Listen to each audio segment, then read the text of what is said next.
The strange but true story featured on this podcast contains details some people may find distressing. Listener discretion is advised. I'm Chyaz Samuel, and things are about to get weird.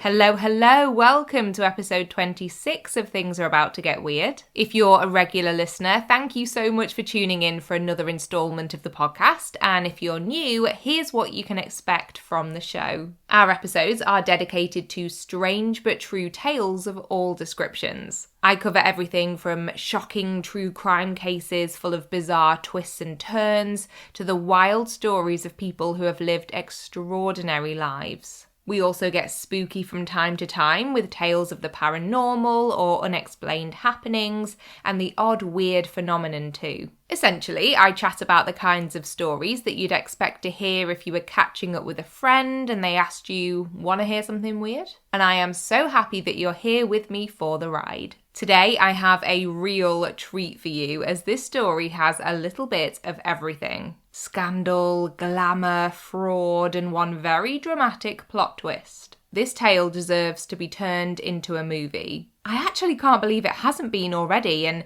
as I said during our episode about Thierry Tilly, if any filmmakers happen to be listening to this episode, here's an idea on me. This is the story of Violet Charlesworth, the early 1900s socialite whose life took even more bizarre turns than Anna Delvey's. If you found the documentary Inventing Anna interesting, I have a feeling you'll find Violet's story just as fascinating. But just before I launch into the story, I have a little update to share with you. Since I launched the podcast, I've been asked a few times whether I have a Patreon page, and I decided to finally set one up. Don't worry at all though, absolutely nothing about the podcast is changing, and our episodes will always be free. But if you wanted to and are able to, as I know the world is a very weird place right now, then I would be hugely grateful if you'd like to become a Patreon subscriber. There are no outrageous tiers or anything like that. I've actually left the monthly amount blank, so if you do choose to sign up, you can choose to pledge whatever amount you like. If you would like to support the podcast in this way, it would be incredibly helpful in my mission to keep putting out these weekly episodes for you all. I love creating this podcast more than anything. And on average, it takes about 3 days to produce an episode from start to finish. So your support in any form, whether it's shares, listens, or subscribing via Patreon, means the world to me. There will be some occasional bonus content over there, perhaps Q&As or similar. But as I say, our episodes will remain free and available to everyone. A huge and sincere thank you to anyone who checks out the Patreon. The link will be in the show notes for this episode. Right, without further ado, allow me to properly introduce you to the subject of today's astonishing story, Miss Violet Charlesworth. Violet was born in the market town of Stafford, which is in the West Midlands region of England, in January of 1884. Her mother was named Miriam Davies and her father was David Charlesworth, an insurance agent who we know almost nothing about. She was the youngest of her parents' children and had at least 3 living siblings that we know of, and was initially given the first name of May when she was born, but this was later changed to Violet. During her childhood, the family lived in and around various parts of the city of Derby, which is in the East Midlands, until they made the fateful move to North Wales in the early 1900s. Now, as you may remember, if you've listened to some of our early episodes, I know North Wales very well and spent a lot of time there in my own childhood and teenage years. So when I first started researching this story, it was extra strange to know that so much of it took place in these locations that are so familiar to me. Starting with the seaside town of Rhyl, which is where the family first settled after moving to Wales. Their life was one of luxury, and Violet in particular, who was a teenager by this point, quickly became known in the local area for being somewhat of an it girl. A social butterfly who wore all the finest and most expensive clothing and travelled in the most stylish cars of the day. Much like with the socialites of today, the press started to take a keen interest in Violet's lifestyle and would report on her various outings and fashion choices. And all of this attention seemingly increased once the family moved to a grand manor house in nearby St. Asaph. From the outside, it looked like Violet lived a charmed life with a great deal of wealth and status, and attention from potential suitors. But in reality, much of what she had not simply been afforded to her by her father's business successes, nor via money passed down through her family. Along with her mother and sister, Violet had begun spinning a web of deceit and false promises that would ultimately end in her dramatic and untimely death. Or would it? Let me explain. It all began in the year 1900 when Violet was just 16 years old. Violet's mother, Miriam, had met with an affluent man named Dr. Barrett, and she convinced him that both Violet and her eldest daughter were set to inherit a fortune of £75,000 once this older sibling turned 21. This sum is significant to our ears in 2023, of course, but back then it was a truly staggering amount of money. With our current levels of inflation, we're talking the equivalent of several millions of pounds. The idea behind flaunting this great expectation of future wealth was that it would make both Violet and her sister seem even more desirable as a potential spouse, and encourage the man in question to try and win one of them over, hopefully through gifts of money or expensive goods. And then, in turn, these gifts would help to elevate their status and make them appear every inch the rich and prosperous heiresses they claimed to be. So it became almost a self-fulfilling prophecy. In the case of Dr. Barrett, the story takes a tragic twist, as sadly Violet's elder sister, who I believe was also named Miriam based on a copy of the 1891 census that I found, did not live to see her 21st birthday. I couldn't find any further details about her passing, as most articles seem to skim past it, which is really sad. But it seems that Violet and her mother were prepared to continue on with their plan, and before long they had worked out their next move. Most modern sources say that the next man Violet met was named Alexander MacDonald, who was so enamoured with her that he promised to present her with £150,000 once she turned 25. Now, by this point, Violet was 18, so there would be 7 years to go before she would receive this promised fortune. And to some people, this made her look like someone worth knowing, someone worth being on the right side of by the standards of society at that time at least. Enter Martha Smith, a well-off widow from back in Derby. Through what I can only imagine were some very persuasive meetings, Violet's mother Miriam managed to convince Martha that her daughter was someone worth investing in, if you will. Martha ended up agreeing to lend the pair hundreds of pounds,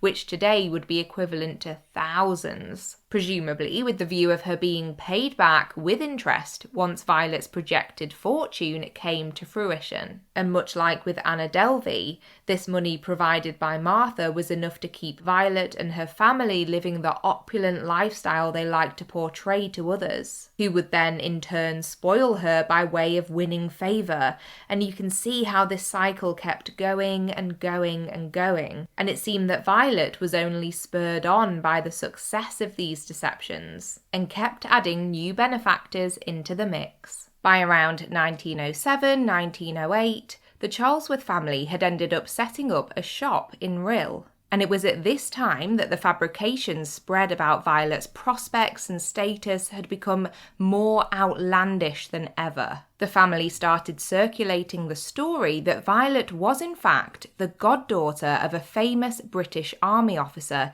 named General Charles Gordon, which I'm guessing explains why in some articles she's referred to as Violet Gordon Charlesworth. Now, General Gordon had actually been killed in action back in 1885 while serving in Sudan, and given his notoriety, this was a well-known fact amongst the public. This is probably why the family chose the general as Violet's fictional godfather, because he wasn't around to set the record straight. Plus, General Gordon had previously served in the Welsh county of Pembrokeshire. So this existing link to Wales made the Charlesworth claim seem that bit more credible. But what did all of this have to do with their wider scheme? Well, it served as yet another string to Violet's bow in terms of her play of pretending to be this expectant heiress. As the family claimed, she was due to inherit £100,000 from the General's estate once she turned 25. As expected, this only attracted more people towards her. For example, there's a record of another doctor, this time a real man named Edward Hughes Jones, who Violet promised to marry and who ended up gifting her somewhere in the region of £5,000. And all the while, she was using this money to buy expensive cars and clothes, but also to invest in the stock exchange as well as in jewellery, including diamond tiaras, which sounds like something from a rich girl movie trope. But Violet was living this for real. At the time, the average wage was around just £1 per week. But Violet's annual spending sat at approximately £4,000. And bear in mind that none of this figure included paying back any of the loans she'd been given from people like Martha Smith. In total, it's estimated that from 1900 to 1909, Violet was gifted the equivalent of around £2 million worth of cash and luxury items in today's money, and had spent or invested the vast majority of it. Now, all of this is pretty wild. I mean, as someone who can't even bring myself to tell a little white lie because it makes me feel so bad and so anxious, I can't imagine constructing this whole fake lifestyle in order to get more and more money out of people who either believe you're an heiress or that you're going to marry them or somehow repay them with a huge amount of interest on top. But, my friends, this story is about to hit whole new levels of crazy. So, by January of 1909, after almost a decade of carrying out this series of fraudulent plans, the cracks in Violet's stories were beginning to show. Questions were starting to be asked. And those who had lent her money were growing impatient at the lack of any kind of return on their investments in her. Violet was starting to panic and decided she needed to get away from Rhyl and St. Asaph. Along with her sister Lillian and their chauffeur, who we only know as Watts, Violet jumped into one of her luxurious cars made by the now defunct Belgian manufacturer Minerva and escaped to the North Wales coast. But this trip would not end up being a relaxing break away from the mounting pressures facing her back at home. In fact, it wouldn't be long before disaster struck. Just days before Violet's 25th birthday, there was an awful accident. It appeared as though Violet had been driving the Minerva car when she somehow swerved and hit a wall along the coastline, in the town of Penmaenmawr. Shortly after the collision occurred, a distraught Lillian had tumbled through the doors of a nearby pub, accompanied by their chauffeur Watts, sobbing as she told the tale of how they had just been involved in a fatal car accident. She cried out that her sister Violet had been thrown through the windscreen on impact and had fallen from the car and into the crashing waves of the sea below. Watts confirmed Lillian's story, and as daylight broke the next morning, the car was soon discovered. The scene looked to be as described by Lillian. The car had clearly crashed through the seawall and was hanging around 50 metres above the ocean, with the windscreen destroyed. Violet was not in the vehicle and couldn't be seen anywhere around the vicinity of the crash. All that was found was a very expensive hat by the designer Tam O'Shanter, along with a diary that quite obviously belonged to Violet Charlesworth. To anyone observing the terrible sight of the accident, it was apparent that she must have perished in the choppy waters below. The only problem with this conclusion, however, was that it was a complete and utter fantasy. Violet had not plummeted to her death the night before. She was, in fact, very much alive, and now on the run and determined to get away from Wales and begin a new life free of the burdens brought on by her enormous labyrinth of lies. Now, in the aftermath of the apparent accident, a search for Violet's body was obviously carried out, but no trace of her was found. And before long, this was not the only strange element of the case that caused the authorities to become suspicious. Word of Violet's impending and in some case active troubles with her many creditors began to spread far and wide. And when these rumours reached the ears of the police in Penmaenmawr, they soon decided that things weren't quite adding up, despite the fact that Violet's car crash and suspected death had made headlines around the world. From the USA to Australia, the investigation now pivoted to a manhunt. And just like with almost all scandalous cases, it took no time at all for the affair to earn a headline-worthy nickname: the Welsh Cliff Mystery. With this full investigation well underway, police decided to dig further into Violet's personal finances, and what they found explained a lot. It soon emerged that her attempts at investing in the stock market had been far from successful. Violet was not only making no money back from her ventures, she was actually over £27,000 in debt. And we're talking 27 grand in 1909 money. By some calculations, that would equate to over £4 million in 2023, which is pretty stunning. I can't even imagine the stress of someone chasing me down for a debt of £4,000 if I didn't have it to hand, let alone £4 million. So with all of this in mind, photographs of Violet were released to the newspapers and were printed alongside rundowns of the story so far, and citizens were asked to keep an eye out for anyone matching Violet's description. It was said that at the time of her potential disappearance, Violet had been wearing a crimson-red cloak, and that was something that people should look out for. As a result, sales of crimson cloaks, which were incredibly fashionable at the time, stalled completely as no one wanted to be mistaken for the wanted woman. Numerous sightings of Violet were reported to the papers, and in many cases these were reported as juicy breaking news stories. Of course, at the time, newspapers were the main source of media, and this was such a perfectly tantalising, developing story for them to keep track of. And with so much attention focused onto her, it didn't take long before a tip came in that would lead to Violet's eventual downfall. A young woman named Margaret MacLeod had checked into a hotel in Oban, which is a resort town up in Scotland. Either a member of staff at the hotel or a fellow guest had noticed that Margaret bore a striking resemblance to the heiress who was believed to have died along the North Wales coastline after a horrific car crash, and they grew suspicious enough to report their sighting to the authorities. But her looks alone weren't the only strange thing going against Margaret. She had checked into the hotel at a very similar time to another young lady by the name of Lillian Coulson. When investigators got wind of this information,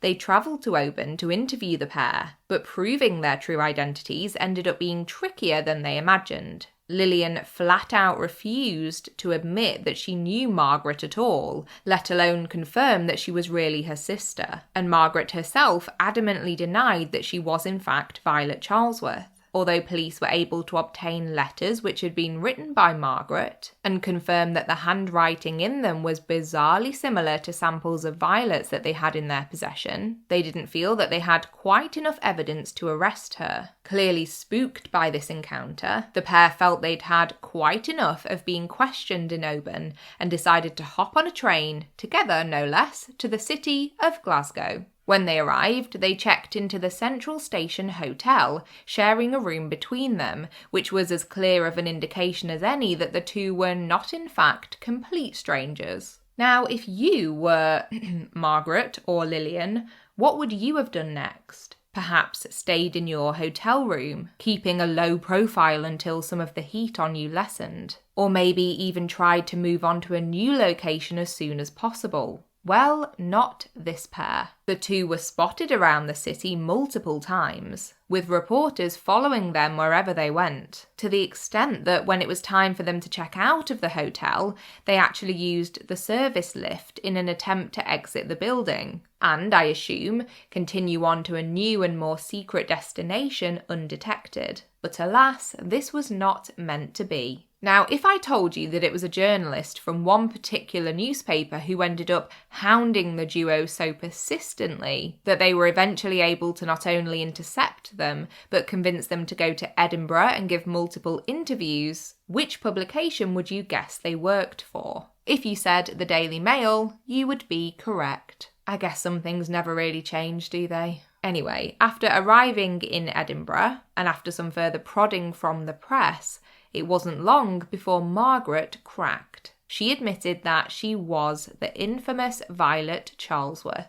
And once she started talking, she didn't seem to stop. She gave interviews to multiple journalists in which she revealed details about her life that shed more light on her upbringing and family situation. For example, you may have been wondering why I haven't mentioned her father when discussing Violet's adult life and exploits. This is because, as she told the reporters, he had moved to an undisclosed location in America some years earlier. This does help to explain why it was only her mother Miriam who seemed to be embroiled in Violet's schemes. She also revealed that she was actually the youngest of 8 siblings, but that many of her brothers and sisters had died as infants, which is awful. She also painted a much clearer picture of what happened on the night of the car crash. According to Violet, the accident was real, and although she clearly hadn't been thrown into the sea, she claimed that she had somehow become separated from Lillian and Watts during the course of the ordeal. She was quoted as saying,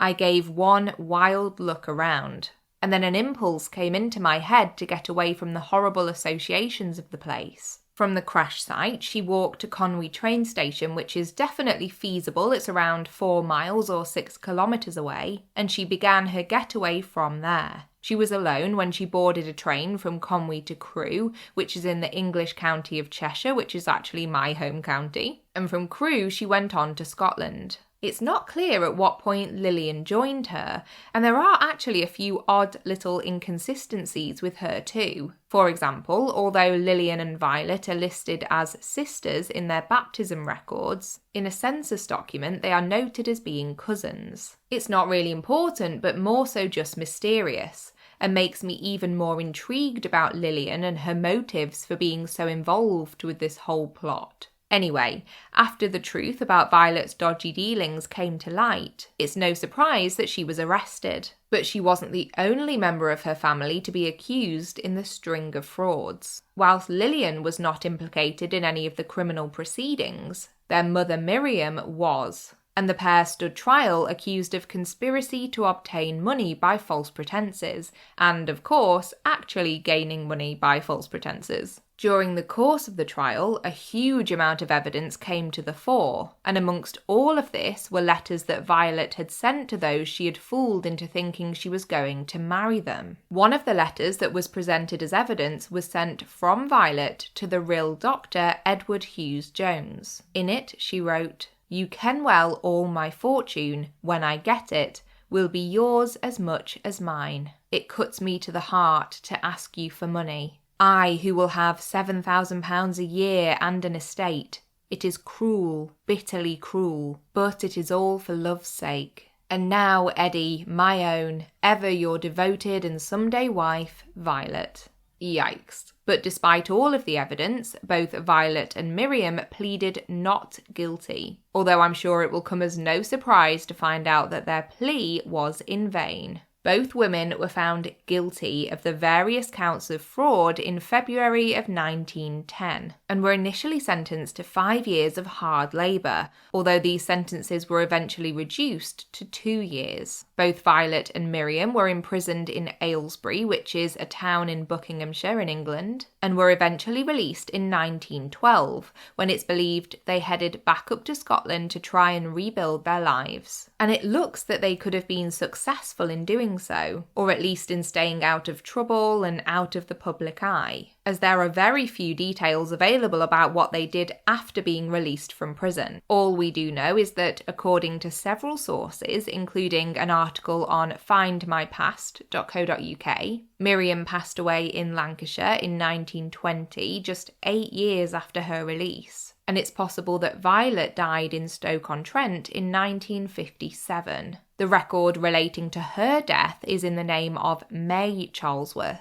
but we know that this was her birth name, so that would add up. There is, however, one lasting reminder of Violet's extraordinary early life that remains along the cliffside in Penmaenmawr. The area where she was originally thought to have lost her life has since been known as Violet's Leap. And there's even a band from North Wales by the same name who I can only assume took inspiration from this wild tale. So what are my thoughts on Violet's strange but true life story? Well, I think it's no coincidence that she decided to do something as extreme as faking her own death just before her 25th birthday. As if you remember, this was the deadline that her mother had noted that she was due to inherit sums of money from some of her various benefactors. But clearly this was never going to materialise. So her options were either to confess to being a fraudster or to run away from her problems. And in the end, she took it several steps further than this, to say the least. I must say though, I do wonder how much influence her mother Miriam had on her actions. And I say this because she started her cons at such a young age. I'm sure most of us regret certain things we did when we were 16 and look back as adults and think, what on earth was I doing? But Violet's mother was an adult and she still encouraged and aided in all her daughter did.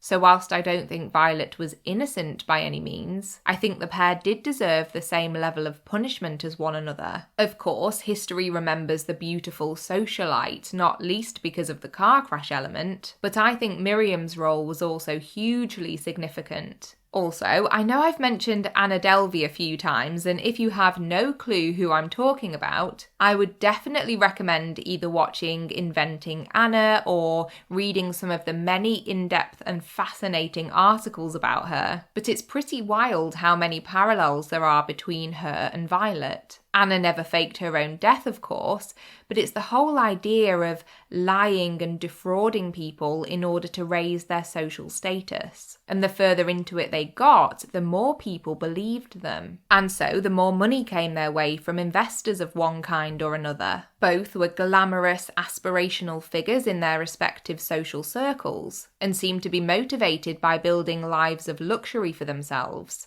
And spoiler alert, they were both caught for their crimes in the end. I'm sure there's something very profound to be discovered in both of these stories, about greed and how it can be part of human nature, regardless of the century or the corner of the world we're in. But to me, it's also about how quickly illusions can shatter and the consequences that can have. In a way, I wish there was more to know about Violet's later life. But perhaps the fact there isn't shows that some lessons were eventually learned. I really hope you enjoyed hearing this story as much as I enjoyed researching it. I don't know what it is about fraudsters, but these cases really get me hooked in. I think it's because once everything is all said and done, watching the progression of how one initial action can end up turning into something so off the wall and escalate so quickly is truly fascinating. I can't wait to hear what you think about this story. Do you think Violet and Miriam were equally to blame for the series of actions? Do you think Lillian had more of an involvement than we realise? I always love to hear all of your thoughts on every episode topic, and I'll be telling you about all of the ways you can get in touch in just a moment. But first, it's time for our weekly outro feature, Weird Media. And I am far too excited about this one. So if you're a fellow 90s kid like me, you may find this instalment of Weird Media particularly interesting, as it's a bit of a blast from the past. In the year 2000, a series started on the children's TV programme CITV called Grisly Tales for Gruesome Kids, and I almost don't know how to describe it to you if you've not seen it, but I'll do my best. Each episode featured different mini stories, or perhaps one big story, that were cautionary tales of some kind, in this really distinctive animated style, and many of them were genuinely horrifying. But as a kid, it kind of felt like you were being allowed to watch something that you shouldn't be allowed to. Like they were too scary for their target audience, really. But for a child like me who loved weird and spooky things, it was genuinely the best show ever. And after I made a TikTok video referencing the show last year, someone informed me that loads of the episodes are available to watch on YouTube, and you better believe that I have devoured them, and they are still amazing to this day. There was a narrator character who was this older man who had a pet spider, and he was a cinema projectionist. These parts were in a stop motion style, and I think the scenes were constructed from clay models. It's very cool. Each episode started with a little introduction from the man and the spider, and then he would talk the audience through each tale. Quite a few of the stories bordered on being a bit disturbing, but that was kind of the point. And I often think it probably wouldn't be broadcast today, but I thought it was incredible. So if it sounds like your cup of tea, feel free to look it up on YouTube. If you search Grisly Tales for Gruesome Kids, there are a few channels which have uploaded the clips. And if you do remember the show from being a child yourself, I would love to know your own memories of it. Were there any particular stories that you still recall to this day? Did it freak you out, or did you look forward to each episode? Have I just brought back a memory you'd completely forgotten about? Do feel free to let me know. Right, it is shout out time for the wonderful sources that helped me put together my research for our episode today. There was a brilliant article from Wales Online by Branwen Jones from September 2022. Another fantastic piece from North Wales Live on the Daily Post. That was by Dominic Moffat from January of 2022. There were also some news clippings from the time which I found on Papers Past, which is a news archive I believe is based in New Zealand.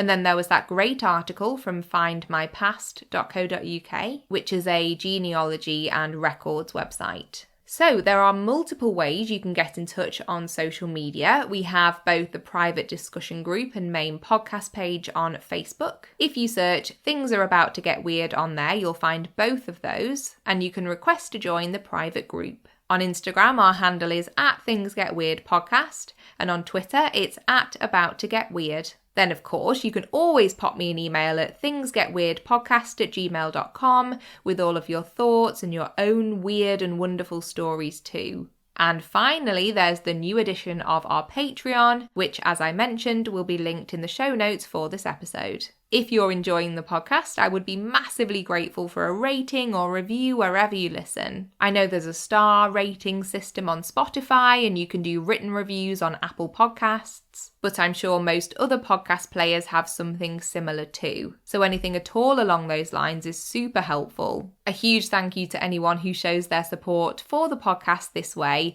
and a big thank you for listening today too. You are all marvellous. Until next time, take care of yourself and others and keep it weird, but the good kind of weird.